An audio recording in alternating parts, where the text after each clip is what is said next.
Yakuza Fury, a beat-em-up game released in 2005 for the PlayStation 2, was developed by the lesser-known studio, Genki, known primarily for their racing titles such as the Tokyo Extreme Racer series.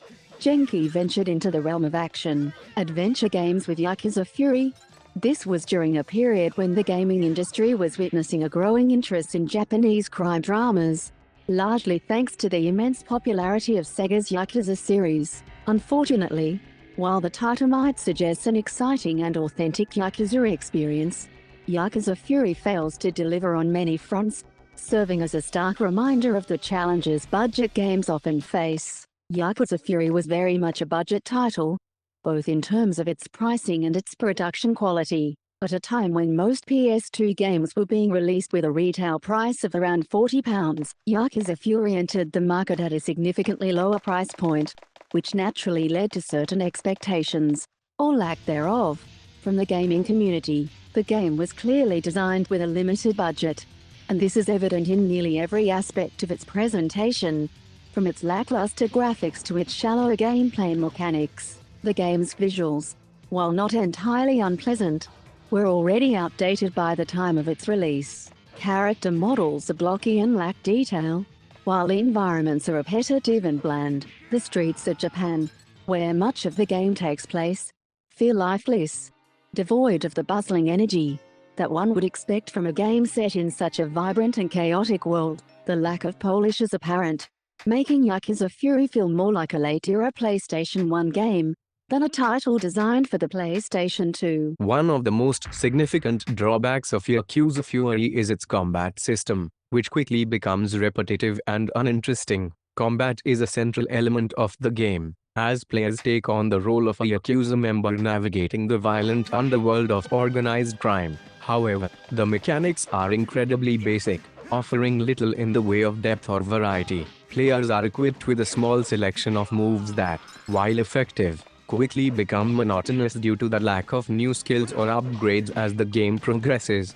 Enemies are largely indistinguishable from one another, both in appearance and behavior, leading to a sense of tedium as you dispatch wave after wave of identical foes. Boss fights, which should be a highlight in any beat-em-up, are similarly uninspired. They offer little challenge beyond being damage sponges, requiring you to simply repeat the same attack patterns until they eventually go down. The lack of any meaningful progression or change in the combat system ensures that what initially might feel like a competent brawler soon becomes a chore to endure. Interestingly, one of the more unique aspects of Yakuza Fury is the way in which player abilities are tied to the character's clothing. This mechanic, while not enough to save the game from its other shortcomings, does offer a glimpse of what could have been a more engaging experience had it been further developed. Players can change their character's attire, and different outfits grant different abilities or stat boosts. For example, wearing a certain suit might increase your strength, while another might boost your defense or speed. This system encourages a degree of experimentation, as players can mix and match outfits to find the best combination for their play style, or the specific challenges they face in each level. It's a novel idea and one that adds a layer of strategy to the otherwise straightforward combat. However, like many aspects of Yakuza Fury, this mechanic feels underutilized. The selection of clothing is limited, and the differences in abilities are often marginal, reducing what could have been a deep and rewarding system into something of a novelty. Yakuza Fury suffers heavily when compared to Sega's Yakuza series, a franchise that set a new standard for crime-based action-adventure games. Released in 2005, the same year as Yakuza Fury, Sega's Yakuza quickly became a critical and commercial success.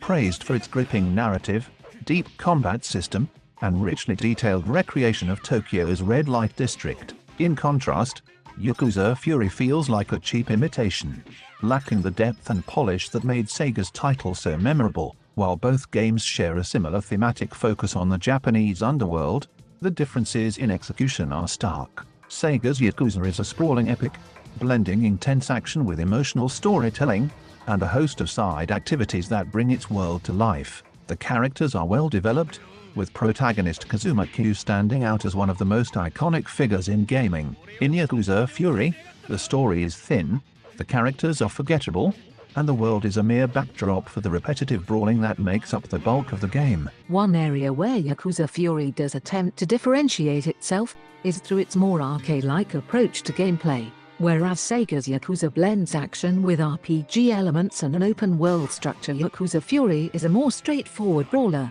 focusing almost exclusively on combat. However, this focus ends up being one of its biggest weaknesses, as the lack of variety and depth in the combat system quickly becomes apparent. Sega's Yakuza games, by contrast, offer a wealth of content and gameplay options that keep players engaged for hours on end. In the end, Yakuza Fury is a game that fails to live up to its potential, weighed down by its budget limitations and a lack of innovation. While it offers a few interesting ideas, such as the clothing ability mechanic, these are overshadowed by the game's numerous flaws, particularly its repetitive combat and uninspired presentation. As a budget title, it might have been able to carve out a niche audience among players looking for a quick and inexpensive brawler, but when placed alongside the vastly superior Yakuza series from Sega, it is hard to recommend Yakuza Fury to anyone but the most dedicated fans of the genre.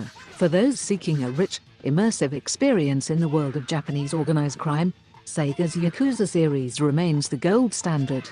Yakuza Fury, on the other hand, is little more than a curiosity, a footnote in the history of PS2 gaming, that serves as a reminder of the many titles that fell short of their ambitions. In an era where the PlayStation 2 played host to some of the greatest games ever made, Yakuza Fury is an unfortunate example of what happens when a game fails to rise above its budgetary constraints and deliver a truly memorable experience.